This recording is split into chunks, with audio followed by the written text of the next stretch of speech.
Hello बच्चों, स्वागत है आपका अपने चैनल कक्षा गणित में। आज आपको चैप्टर नंबर 1 से वास्तविक संख्याओं को पढ़ना है और इसमें 1.1 एक्सरसाइज कंप्लीट भी हमने आपको पहले वाले वीडियो में कंप्लीट कर दिया है। आज आपको जो पढ़ना है वो बहुत छोटी छोटी सी बातें पढ़नी है। जैसे किसी संख्याओं का अभाज्य गुणनखंड हम कैसे करते हैं, अभाज्य गुणनखंड करके उनके मासा और लासा कैसे ज्ञात करते हैं। तो बहुत सी बेसिक चीजें, छोटी छोटी बातें हमें इस आज वीडियो में कंप्लीट करनी है। जैसा कि आपको पता है कि इसके पहले वाले वीडियो में हमने आपको एक्सरसाइज 1.1 कंप्लीट करवाया था। इस एक्सरसाइज में यूक्लिड विभाजन प्रमेयिका से संबंधित कुछ प्रश्न थे, उसको हमने हल करवा दिया था। और इसी यूक्लिड विभाजन प्रमेयिका से किसी भी दो संख्याओं के वास्तविक संख्याओं का मासा कैसे ज्ञात करते हैं उसको भी हमने आपको कंप्लीट बताया था। अगर अब तक इस वीडियो को आपने नहीं पढ़ा है तो आई बटन दबा के या डिस्क्रिप्शन बॉक्स में जाकर के लिंक देखें और लिंक को क्लिक करके आप उस वीडियो को कंप्लीट पहले देख लें। तो आइए हम यहां पर आपको बताते हैं कि अब किस प्रकार के प्रश्न मिलेंगे। तो एक्सरसाइज के सवालों को हम देखते हैं। तो देखिए एक्सरसाइज 1.2 का क्वेश्चन नंबर 1 लिखा है, संख्याओं को अभाज्य गुणनखंडों के गुणनफल के रूप में लिखना है।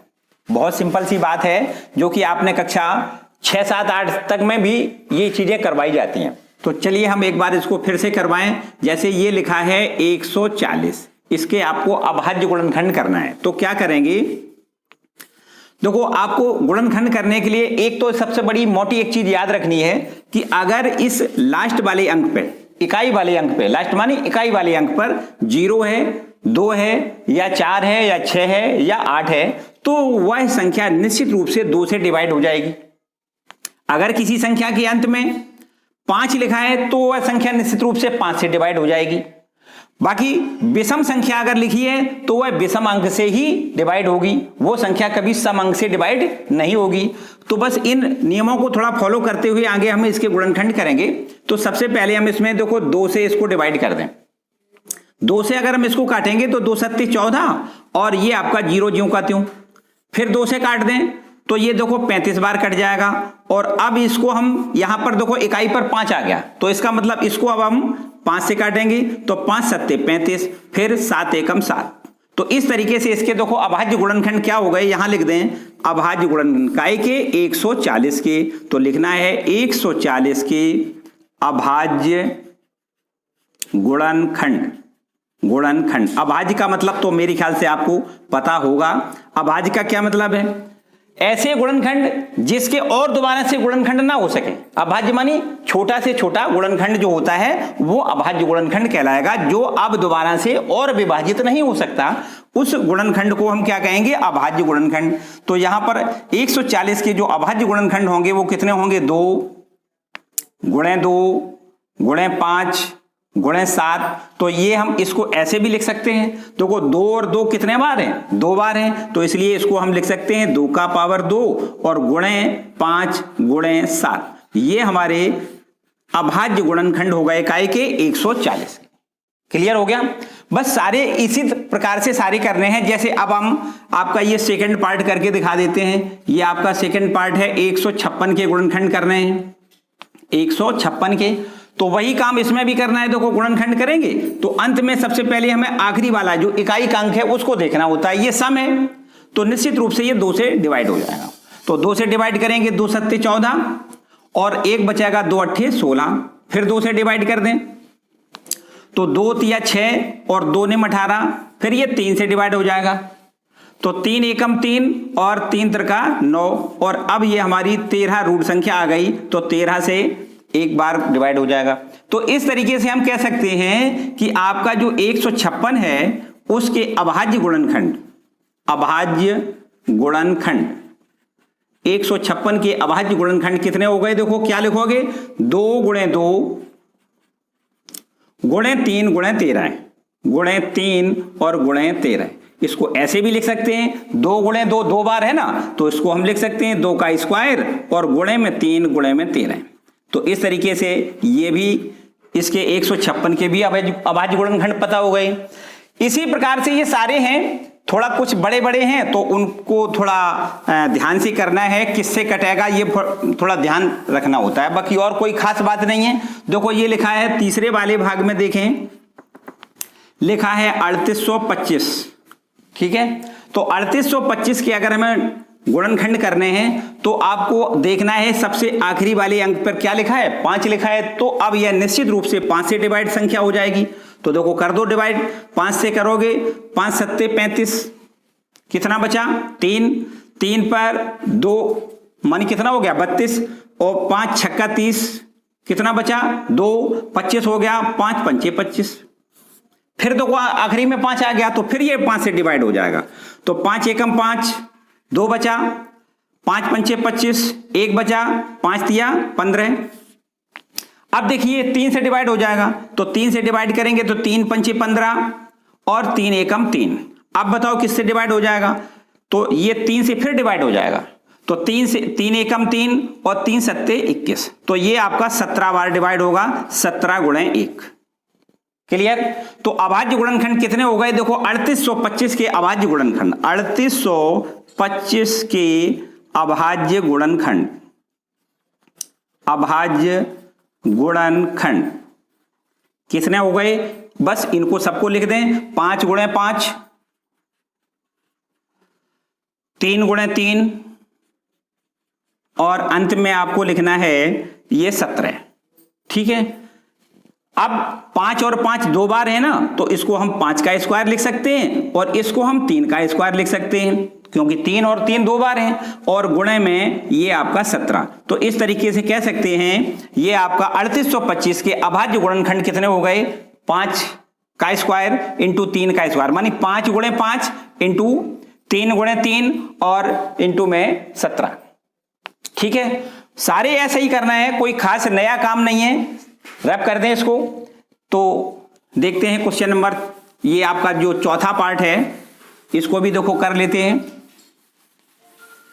ये है आपका चौथा पार्ट, तो देखिए क्वेश्चन इसका चौथा पार्ट है, इसको भी देख लेते हैं। लिखा है 5005, इसके हमें गुणनखंड करने हैं। तो अभाज्य गुणनखंड करने के लिए हमने आपको क्या बताया, अंत वाला सबसे पहले इकाई का अंक आपको देखना है। तो इकाई के अंक पे क्या लिखा है 5, तो निश्चित रूप से ये संख्या 5 से डिवाइड हो जाएगी।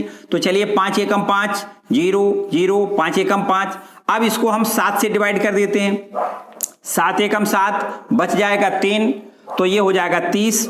अब 7 चौको 28, 4 बार कट जाएगा, अब बचेगा 2, अब 21 हो जाएगा, 7 तिया 21। तो अब हमें क्या करना है, इसका हमें देखो 11 से डिवाइड कर देते हैं, तो 11 एकम 11, और अब हमारे पास बचेगा 3, तो 11 तिया 33, ठीक है। तो अब हमारे पास ये इसके अभाज्य गुणनखंड कितने हो गए, ये अभाज्य गुणनखंड 5005 के, देखो 5005 के अभाज्य गुणनखंड, अभाज्य गुणनखंड क्या लिखना है, आपको लिखना है, देखिए 5 गुणा 7 गुणा 11 गुणा 13, ठीक है। तो इस तरीके से ये 5005 के अभाज्य गुणनखंड हो गए। और अंत में एक हमारे पास और है, देखो इसका भी हम चौथे 5वें वाले पार्ट का हम गुणनखंड करके आपको दिखा देते हैं। इसको रब कर दें, और ये आपका 5वां पार्ट है, ये आपका है देखो कितना 74 29, इसके आपको अभाज्य गुणनखंड करने हैं। तो क्या करते हैं, देखो अंत वाले इसमें यहां देखें क्या लिखा है, ये 9 लिखा हुआ है, तो इसका मतलब ये संख्या विषम संख्या लिखी है, इसका मतलब ये विषम अंक से ही होगी। अगर हम इसको 17 से डिवाइड करें, तो देखिए 17 से डिवाइड करें, 17 चौको 68, 4 बार कटेगा, अब यहां पर बचेगा कितना 6, अब ये हो जाएगा 62, और 17 तिया 51, अगर 51 इसमें से माइनस करोगे तो ये हो जाएगा आपका 11 है, और अब अंक आपको उतारना है कितना 9 का। तो क्या करते हैं 17 सत्ते 119, और अब हमें देखो यहां से काटना है, ये 9 19 बार काटें, 19 से काटें, तो 19 से अगर काटेंगे तो 19 दूनी 38, ये 43 में से आपको 38 घटा देना है, तो बचेगा कितना 13 में से 8 घट जाएगा, 5 बचेगा। अब अंक आपका ये 57 हो गया, और 19 तिया 57, ठीक है। तो इस तरीके से ये 23, और ये आपका क्या हो गया 1 बार हो गया, ठीक है। तो अब इसके अभाज्य गुणनखंड देखो कितने हो गए, ये आपको लिखना है 74, 29, इसके अभाज्य गुणनखंड के अभाज्य गुणनखंड के अभाज्य गुणनखंड क्या लिखना है? इसके गुणनखंड कितने हो गए? देखो, एक है 17 गुणे 19 और गुणे में 23। तो इस तरीके से ये थोड़ी अटपटी टाइप की संख्या थी। इसमें छोटी वाली अगर हम 2 से 3 से 4 से 5 से डिवाइड करके देखें, हालांकि 2, 4, 6, 8 से तो डिवाइड होगा नहीं, क्योंकि ये विषम अंक है, तो होगा तो विषम से ही। तो ये 17 से होगा और 19 से होगा और तब इसके बाद में ये 23 से होगा। अब हमारे पास ये अभाज्य गुणनखंड होगा, ये 17 गुणे 19 गुणे 23। ठीक है, तो इस तरीके से ये आपका क्वेश्चन नंबर 1 कंप्लीट हो गया। ठीक है, समझ में आ रहा है? बिल्कुल। एक बार अपनी अटेंडेंस जरूर दर्ज करा दें, वीडियो को लाइक जरूर कर दें। तो चलिए क्वेश्चन नंबर 2 देखते हैं। क्वेश्चन नंबर 2 लिखा है पूर्णांकों का मासा और लासा ज्ञात करना है। जबकि ये पूर्णांक नीचे दिए गए हैं, एक शर्त और इसमें पूछी गई है कि आपको यह भी सिद्ध करके दिखाना है कि दो संख्याओं का गुणनफल उनके लासा और मासा के गुणनफल के बराबर होता है। बहुत आसान सा सवाल है। आपको सबसे पहले क्या करना है, ये 26 और 91 सबसे पहले इनके अभाज्य गुणनखंड हमें ज्ञात करने हैं। तो अभाज्य गुणनखंड करना, जैसे पिछली कक्षाओं में हमने आपको बताया कि आपने सब कुछ सीख रखा है पहले से। तो 26 के हम पहले गुणनखंड करेंगे तो आपको 2 से काटना है। देखो, अभाज्य गुणनखंड करने का मतलब है कि वो अभाज्य संख्याओं से ही डिवाइड करना है इनको। जैसे अभाज्य संख्याएं कौन सी हैं? 2, अभाज्य संख्याएं 3। अब 4 अभाज्य संख्या नहीं है क्योंकि वो 2 से डिवाइड हो जाएगी। आपको काटना है इन संख्याओं को, जो भाग देना है माने डिवाइड करना है। काय से? 2 से करना है, 3 से करना है, 5 से अथवा 7 से अथवा 11 से अथवा 13 से अथवा 17 से अथवा 19 से। ये सारी संख्याएं आपकी देखो अभाज्य संख्याएं हैं। तो इन अभाज्य संख्याओं से ही आपको यहां पर भाग करके गुणनखंड ज्ञात करने हैं। ठीक है, तो सबसे पहले हम 2 से डिवाइड कर देते हैं। देखो, 2 से इसका डिवाइड करेंगे तो 1 बार और 2 तिया 6। अब बस देखो, केवल और केवल 13 से ही ये डिवाइड होगी। जो अभाज्य संख्याएं होती हैं वो केवल अपने पाड़े से ही डिवाइड हो सकती हैं, बाकी किसी पाड़े से वो डिवाइड नहीं होंगी। तो यहां पर इसको आपको लिखना है 26 के गुणनखंड आपके कितने हो गए? 26 के गुणनखंड हो गए 2 गुणे 13। ठीक है, इसी प्रकार 91 के गुणनखंड करें तो देखो, सबसे पहले 7 से करें, 13 7 91, 13 बार ये डिवाइड हो जाएगा, 13 एकम 13। ठीक है, तो अभाज्य गुणनखंड इसके हो गए कितने? 91 के अभाज्य गुणनखंड हो गए कितने? 7 गुणे 13। आपको क्या करना है? आपको करना है मासा और लासा, ये दोनों चीजें हमें ज्ञात करनी है। हमने आपको बताया, क्या बताया आपको? अगर हमें मासा ज्ञात करना है, मानी HCF ज्ञात करना है, हाईएस्ट कॉमन फैक्टर ज्ञात करना है, तो आपको क्या करना होता है? देखो, यहां पर 1 पावर है, इस पर भी 1 पावर है। उभयनिष्ठ गुणनखंड जो भी निकले उसकी आपको जो न्यूनतम पावर है वो लिखनी है। तो उभयनिष्ठ गुणनखंड आपका 3 है और उसकी 3 की पावर कितनी है? 1 है, अर्थात हमें लिखना है केवल 13। HCF इसका 13 हो जाएगा, जबकि LCM कितना हो जाएगा? LCM बराबर, अब हमें क्या करना है? देखो, 2 गुणे 13 और गुणे 17।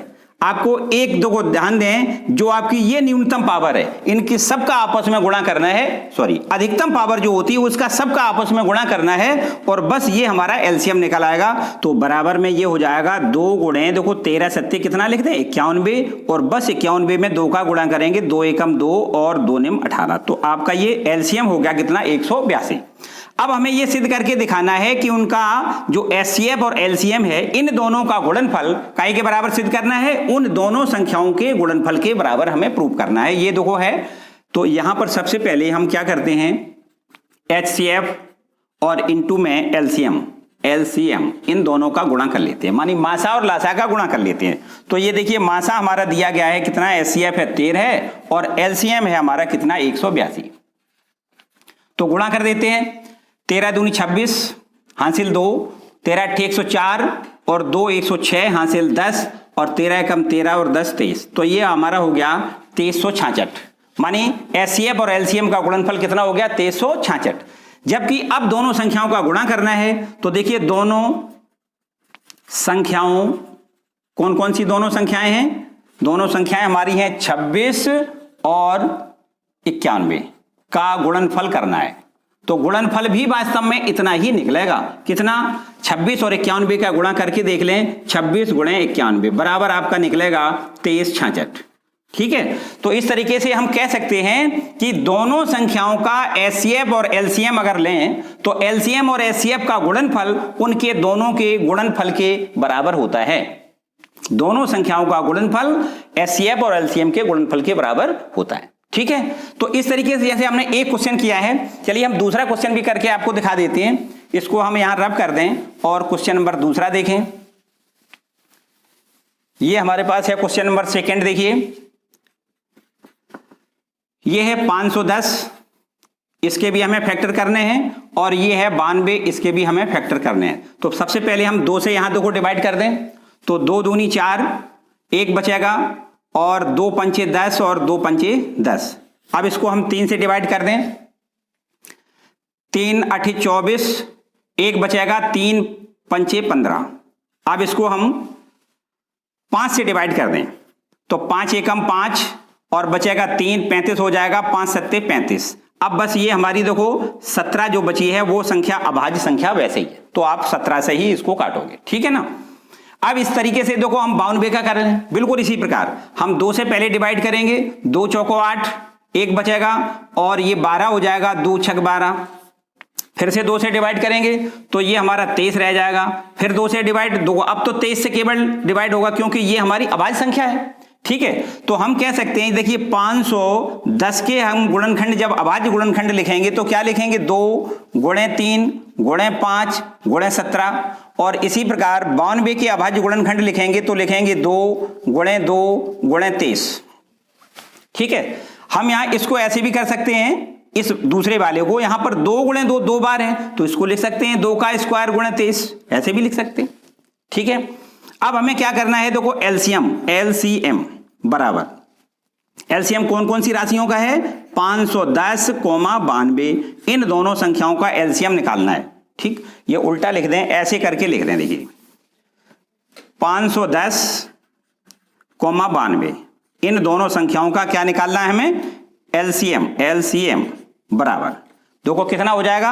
अब हमने आपको एलसीएम के लिए क्या बताया, हमने बताया जो उभयनिष्ठ, जो गुणनखंड सबसे बड़ी घात है, जिस गुणनखंड की सबसे बड़ी घात है, उन सभी को आपको गुणा करके लिखना है। देखिए यहां पर आ जाओ, इसमें से देखो ये 2 की पावर 1 है, यहां पर 2 की पावर 2 है, इसलिए आपको क्या लिखना है, 2 की पावर 2 लिखना है। इसके बाद यहां 3 लिखना है, 5 लिखना है, और 17 लिखना है, और इसके बाद ये 23 भी लिखना है। ठीक है, तो बस अब इनका सबका जब गुणा कर देंगे तो ये 2 का वर्ग कितना हो जाएगा, 4, और ये आपका हो जाएगा 5 तिया 15, और गुणे में 17 गुणे में 23, और ये हमारा हो जाएगा 15 चौको 60, और गुणे में 17 गुणे 23, और बराबर में जब गुणा करेंगे तो इसका सबका गुणा बराबर आ जाएगा 23460, 23460 इस तरीके से। ठीक है, तो ये हमारा एलसीएम हो गया। इसके बाद हम एचसीएफ निकालेंगे, तो देखिए एचसीएफ कैसे निकालेंगे, हमने आपको बताया कि एचसीएफ का क्या मतलब होता है, जो सबसे छोटी पावर होती है, उभयनिष्ठ गुणनखंड की सबसे छोटी पावर है, उनका हमें गुणा करना होता है। तो देखिए यहां पर देखें, यहां पर देखो 2 की पावर 1 है, यहां पर 2 की पावर 2 है, तो यहां पर ये उभयनिष्ठ गुणनखंड है, उसकी सबसे छोटी पावर मानी 1, मानी 1 आपको लिखना है। इसके बाद देखो 3 की पावर, यहां तो 3 है नहीं, यहां 5 है, यहां 5 भी नहीं है, कुछ भी नहीं है, इसका मतलब निश्चित रूप से एचसीएफ इसका कितना आएगा, केवल और केवल 2। ठीक है, अब आपको क्या करना है, दोनों का गुणा करना है, एचसीएफ गुणे एलसीएम। ठीक, एचसीएफ का मान तो देखो 2 निकला है, एलसीएम हमने निकाला है 23460, क्या निकाला है, 23460। ठीक है, तो 23460 में 2 का गुणा तो आप कर सकते हो, देखो 0 2 छक 12 की 2 हासिल 1, 4 दूनी 8 और 1 9, 2 तिया 6, और ये आपका 2 दूनी 4। ठीक है, ये आपका हो गया 46920 एलसीएम और एचसीएफ का गुणनफल। इसके बाद दोनों संख्याओं का गुणा कर दें और इतना ही यदि निकला है तो प्रूफ हो जाएगा। तो देखिए 510 आपका ये है, एक संख्या है 510, इसमें आपको गुणा करना है कितने का, 92 का। ठीक है, गुणा करेंगे बिल्कुल एकदम इतना ही आएगा 46920। ठीक है, तो इसका मतलब प्रूफ होता है कि दोनों संख्याओं का गुणनफल उनके मासा और लासा के गुणनफल के बराबर होता है। क्लियर हो गया? तो मेरे ख्याल से अब इसी प्रकार से तीसरा क्वेश्चन ये खुद कर सकते हो आप। तो देखिए क्वेश्चन नंबर 3 लिखा है अभाज्य गुणनखंड विधि द्वारा पूर्णांकों के मासा व लासा आपको ज्ञात करना है। बिल्कुल सिंपल सी बात है जो कि आपने बचपन से ही छोटे छोटे क्लासों में सब कुछ पढ़ा हुआ है। देखो यहां पर पहला सवाल है, लिखा है 12। यहां पर हम सीधा आपको डायरेक्ट करके बताते हैं क्योंकि ये छोटे छोटे राशियां दी गई हैं, छोटे पूर्णांक हैं, उनका गुणनखंड हम बिल्कुल साधारण तरीके से कर सकते हैं। देखो हम तीनों ये आपके पूर्णांक लिख लेते हैं। तो 12 के गुणनखंड करना है 2, 2 दूनी 4 और 4 तिया 12, हो गया ना कम? क्यों ज्यादा लंबी चौड़ी प्रोसेस करें? 15 के गुणनखंड करने तो 3 गुणे 5, हो गया कम? 21 के गुणनखंड करने तो 3 गुणे 7, ठीक है, गुणनखंड ये हो गए। अब अभाज्य गुणनखंड करने के बाद फिर क्या करना होता है, हमें मासा और लासा ज्ञात करना है। तो देखिए हम सबसे पहले लिखेंगे मासा मानी HCF। हमने क्या बताया HCF क्या होता है? जो उभयनिष्ठ गुणनखंड होता है उन सभी का आपस में गुणनफल मासा कहलाता है। तो यहां पर उभयनिष्ठ कोई गुणनखंड नहीं है, तो हम ऐसे तो कह सकते हैं कि इसका एक गुणनखंड 1 हो सकता है, इसमें भी एक गुणनखंड 1 हो सकता है और इसका भी एक गुणनखंड क्या हो सकता है? 1 हो सकता है। इसलिए इन तीनों राशियों का HCF बराबर आपको क्या लिखना है? 1। क्लियर है? इसी प्रकार देखो HCF के बाद अब हमें LCM निकालना है। तो LCM बराबर हमने क्या बताया, इनका LCM हमें क्या करना होता है? देखो ध्यान दें, 2 और 2 का जब गुणा करेंगे तो 2 का स्क्वायर हो जाएगा, 2 का स्क्वायर इंटू 3 इंटू 5 और इंटू में 7। मतलब हमें सारे गुणनखंड लिखने हैं, बस जो ज्यादा पावर वाले हैं उनको आपको उनका सबका गुणा करना है। तो 2 गुणे 2, देखिए यहां पर इसको हम ऐसे लिख दें 2 का स्क्वायर गुणे 3, इसका कुछ नहीं लिख सकते हो, ऐसे ही लिखोगे कैसे? 3 गुणे 5 और इसका भी आपको ऐसे ही लिखना है 3 गुणे 7। तो यहां पर देखिए LCM बराबर क्या लिखोगे? 2 का स्क्वायर गुणे में 3, क्योंकि यहां पर देखो इस पर भी एक पावर है, इस पर भी 1 है और इस पर भी 1 है, ठीक है ना? किसी एक को लिखना है आपको। अगर किसी पे 2 होती तो यहां पर हम मानी 2 का स्क्वायर लिख लेते। अब आपको क्या लिखना है? 5 की पावर 1 मानी इसको भी 5 लिखना है और यहां पर 7 की पावर 1 मानी 7 लिखना है। बाकी इनका सबका गुणा कर दें तो 2 दूनी 4 गुणे 5 तिया 15 और गुणे में 7। तो गुणा करेंगे देखो 15 चौको 60 और 60 में 7 का और गुणा करेंगे तो 6 सत्ते 42, 420। ये आपका LCM हो गया कितना? 420। अब HCF बराबर 1 और LCM बराबर 420। सिंपल सी बात है, सारे क्वेश्चन एक जैसे हैं। यहां पर देखिए बिल्कुल ठीक इसी प्रकार इसको भी करना है। आपको क्या करना है? 17 के गुणनखंड बताओ हो सकते हैं? ये तो आपकी वास्तव में अभाज्य संख्या है, तो आपको कुछ नहीं 1 का गुणा करके लिख देना है। क्या? 1 गुणे 17। इसी प्रकार 23 के भी गुणनखंड करने हैं तो क्या लिखना है? 1 गुणे 23, अभाज्य संख्याएं हैं ये। और यहां पर 29 के भी गुणनखंड करने में आपको गुणनखंड क्या लिखना है? 29 गुणे 1 गुणे 29, ठीक है।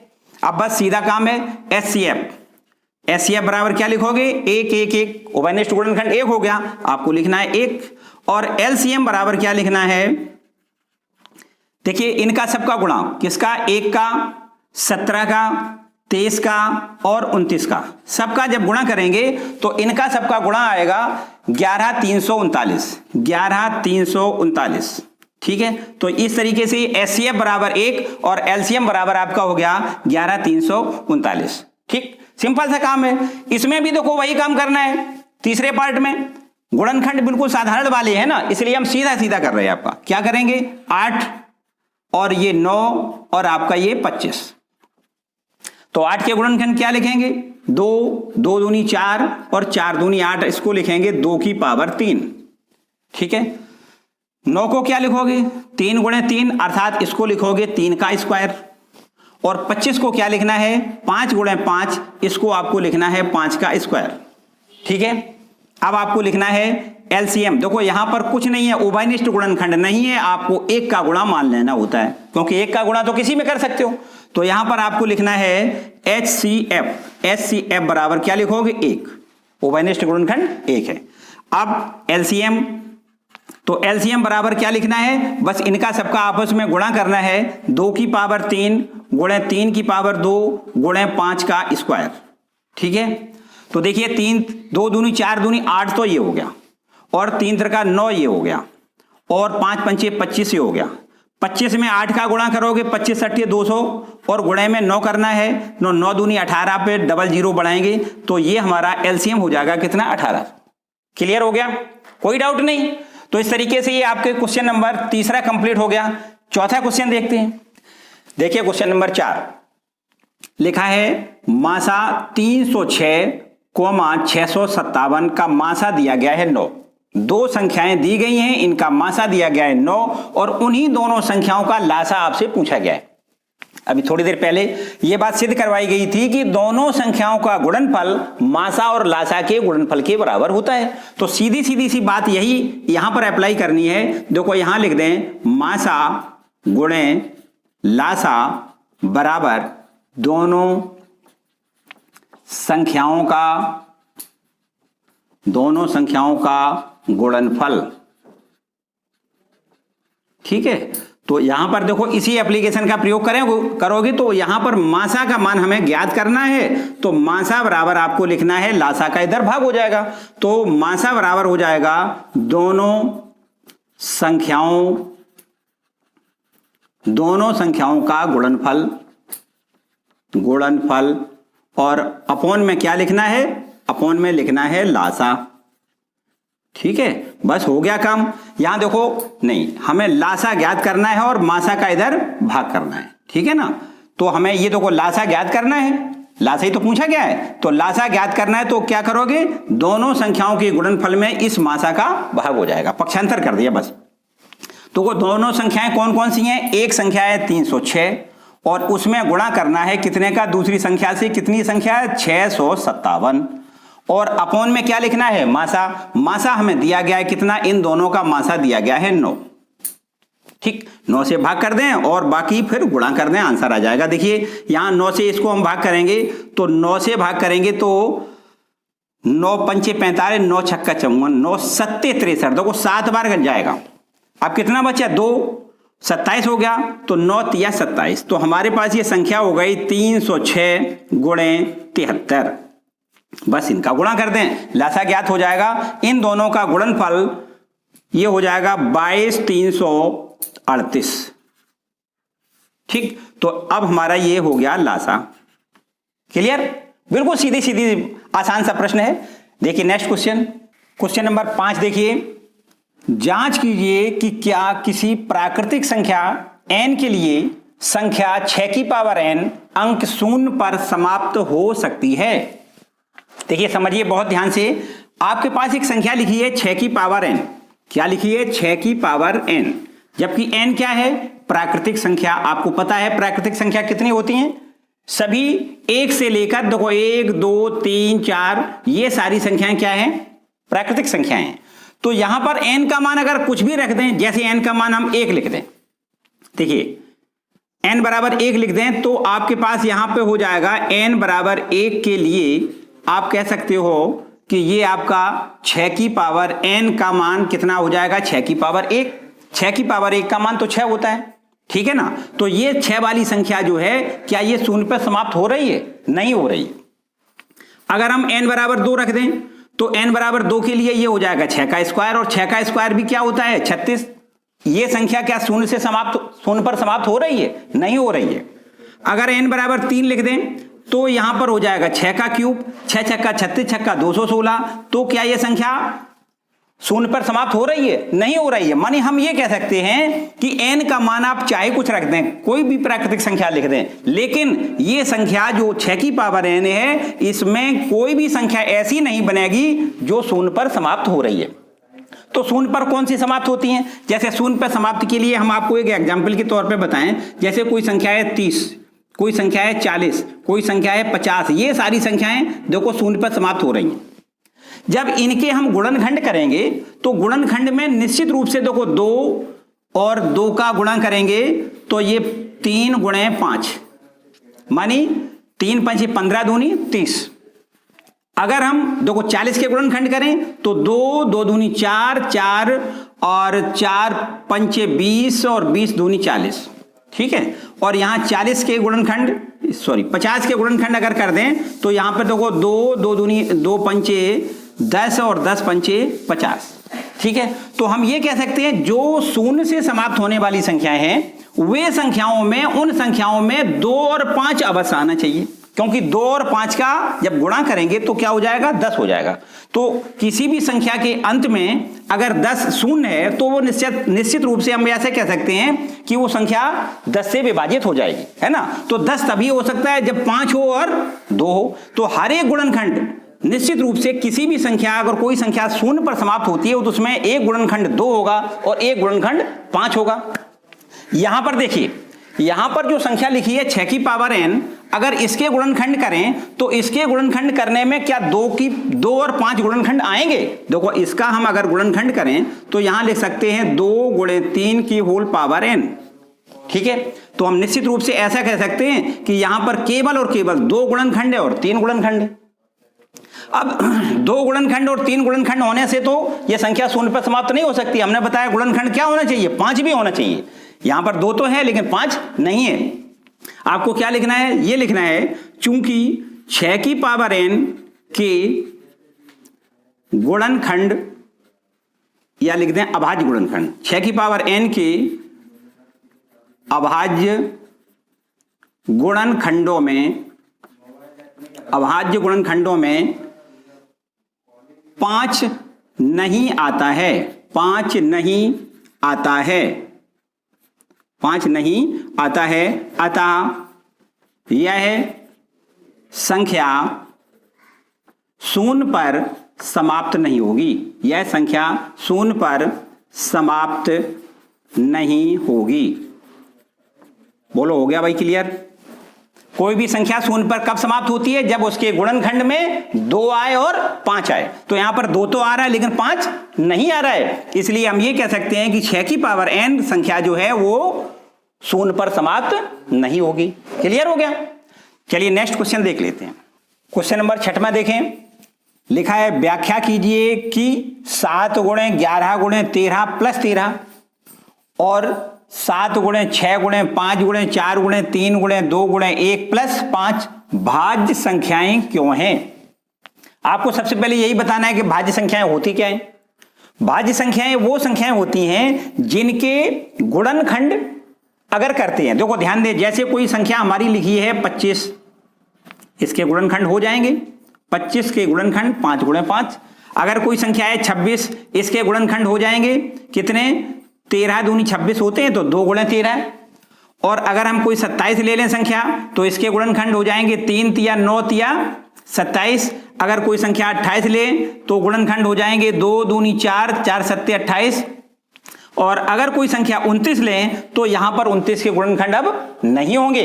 तो हम ये कह सकते हैं कि ये संख्या हमारी भाज्य संख्या नहीं है, ये संख्या केवल 29 के पाड़े से ही कटेगी एक बार। ठीक है ना। तो हम कह सकते हैं कि जो भाज्य संख्याएं होती हैं उनको हम गुणनखंड, अभाज्य गुणनखंड उनके हम ज्ञात कर सकते हैं। मतलब कुल मिला के हम ये कहना चाह रहे हैं कि अगर कोई संख्या ये भाज्य संख्या है तो उस भाज्य संख्या को हम संयुक्त संख्या भी कह सकते हैं। 2 गुणे 2 को संयुक्त करके हमारी ये 25 संख्या बनी है। इसी प्रकार 13 और 2 का गुणा करके संयुक्त रूप से ये संख्या हमारी कितनी बनी है, 26 संख्या बनी है। तो इस संख्या को हम संयुक्त संख्या भी कहते हैं। जो भाज्य संख्याएं हैं उनको क्या कहते हैं, संयुक्त संख्या भी कहते हैं। तो यहां पर देखिए ये इस प्रकार की कोई संख्या निकलती है या नहीं, यहां पर देखो हम इसको हल करके आपको बताएं। पहले हम पहला वाला भाग ले लेते हैं, इस पर नंबर तो नहीं पड़ा है, हम डाल लेते हैं नंबर 1।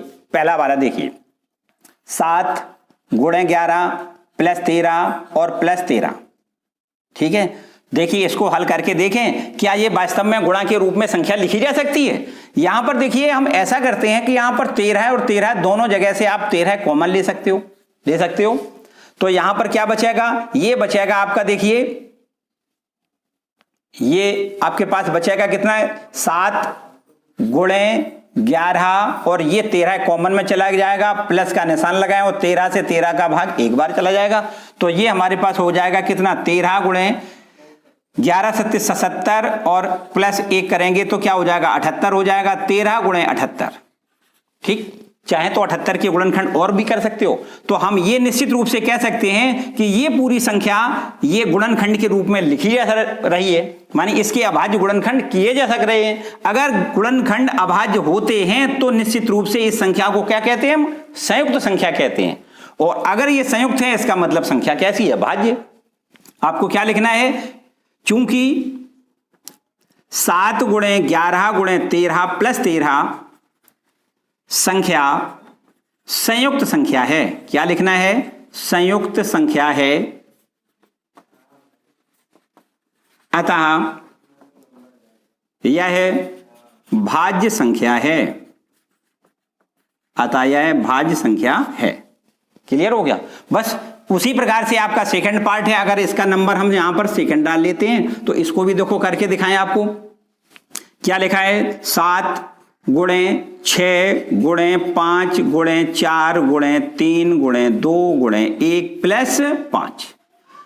देखिए ये 2 पद हो गए, एक यहां से यहां तक और एक ये प्लस 5 लिखा है। तो इन दोनों जगह से भी आप 5 कॉमन ले सकते हो। 5 कॉमन लेंगे तो क्या बचेगा, देखो 7 गुणे 6, ये 5 कॉमन में चला जाएगा तो बचेगा कितना, 4 गुणा 3 गुणा 2 गुणा 1 और प्लस का निशान लगाओ। यहां से देखिए 5 का 5 में भाग चला जाएगा तो क्या बचेगा, 1 बचेगा। ठीक है, बराबर 5। अब इनका देखो गुणा करेंगे, 7 छंग 42 गुणे 4 तिया 12 12 दूनी 24 और प्लस का कितना है, 1। ठीक है, बराबर इनका दोनों का गुणा करो, देखो कितना हो जाएगा, 42 का 24 में गुणा, ये आपका 42 है, इसमें 24 का गुणा कर दें, 2 चौको 8 और 4 चौको 16 और ये 2 दूनी 4 और ये 2 चौको 8, ये हो जाएगा 8 और ये 10 और 9 और 1 10, ये हो गया 1008। मानी इसको लिख सकते हैं 5 इंटू 1008 और प्लस का ये 1 और जोड़ना है। ठीक है, तो ये हमारा हो जाएगा 5 गुणे 1009। अब बताओ, देखो ये भी संयुक्त संख्या बन गई क्योंकि यहां भी इसके गुणनखंड हम कर सकते हैं। कितने, 5 गुणे 1009। अब हम इसको कह सकते हैं कि ये भी संख्या हमारी कैसी है, भाज्य संख्या है। चूंकि ये लिख दें 7 गुणे 6 गुणे 5 गुणे 4 गुणे 3 गुणे 2 गुणे 1 प्लस 5 संयुक्त संख्या है, संयुक्त संख्या है, अतः यह भाज्य होगी या भाज्य संख्या है, ऐसे लिख दें। ठीक है, क्लियर बात, कोई डाउट नहीं। बस आखिरी क्वेश्चन एक है, बिल्कुल आसान सा है, कोई डिफिकल्ट नहीं है, आपको बिल्कुल सावधानी से पढ़ना है और करना है। ठीक, देखिए लास्ट क्वेश्चन, क्वेश्चन नंबर 7वां देखें। लिखा है किसी खेल के मैदान के चारों ओर एक वृत्ताकार पथ है।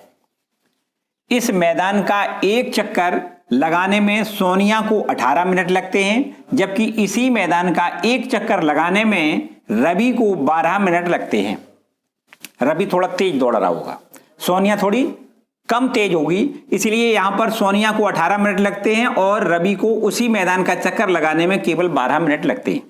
आगे लिखा है मान लीजिए कि दोनों एक ही स्थान और एक ही समय पर चलना प्रारंभ करके एक ही दिशा में चलते हैं, तो कितने समय बाद वे प्रारंभिक बिंदु पर मिलते हैं, आपको यह बताना है। देखिए अगर हम ये कहें कि ये हमारे पास कोई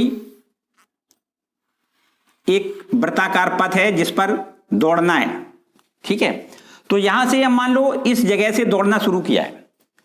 सोनिया दौड़ती है, पूरा चक्कर लगाती है, 18 मिनट लगते हैं, जबकि रवि इस पूरे चक्कर लगाने में केवल और केवल 12 मिनट का समय लेता है।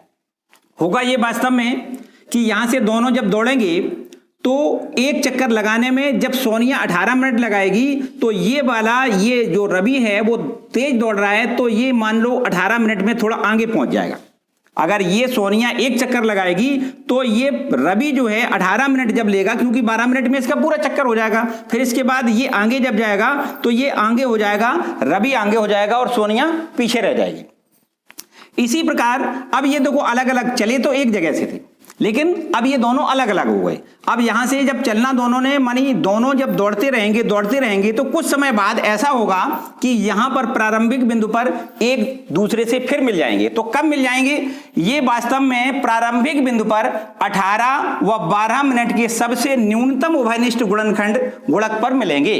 अर्थात हम ये कह सकते हैं कि यहां पर 18 और 12 का आपको क्या करना है? एलसीएम लेना है। तो देखिए 18 और 12 का आपको एलसीएम लेना है। कैसे लेंगे?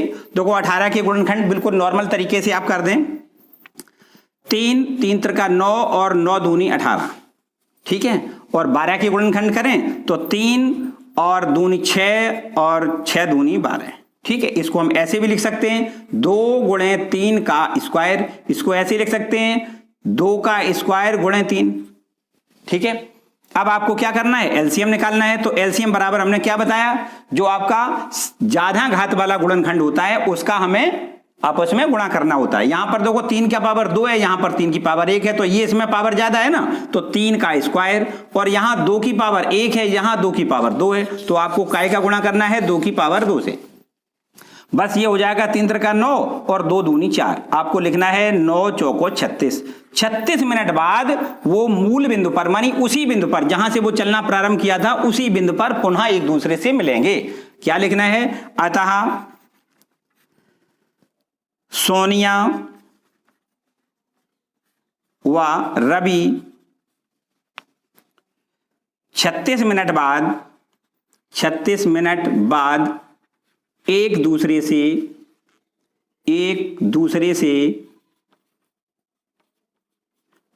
प्रारंभिक बिंदु पर मिलेंगे। ठीक है, थोड़ा सा लॉजिकल सवाल है, कोई खास बात नहीं है। बस इस एक्सरसाइज के आपके सारे प्रश्न एक एक करके हमने आपको हल करवा दिए, और अगर आपको ये कुछ डाउट कहीं पर अगर लग रहा है तो मुझे कमेंट करके जरूर बताएंगे। ठीक है, आज का वीडियो हम यहीं समाप्त करते हैं, और आशा है कि आप बहुत ध्यान से इस वीडियो को कंप्लीट करेंगे, क्योंकि बोर्ड एग्जामिनेशन में जरूर इससे कुछ ना कुछ आएगा। हालांकि बहुत सिंपल सी चीजें हैं, जो बेसिक चीजें हैं, कक्षा छोटे वाली क्लासों में भी आपने पढ़ी हैं, तो इसको जरूर कंप्लीट कर लें। और आज का ये वीडियो कैसा लगा मुझे कमेंट करके जरूर बताएं। वीडियो को लाइक जरूर कर दें, शेयर कर दें, और अपने चैनल पर अगर आप नए आए हैं तो चैनल को सब्सक्राइब जरूर कर लें। साथ ही साथ बेल आइकन दबाएं, जिससे आने वाली वीडियो का नोटिफिकेशन आपको सबसे पहले मिल सके। Thank you.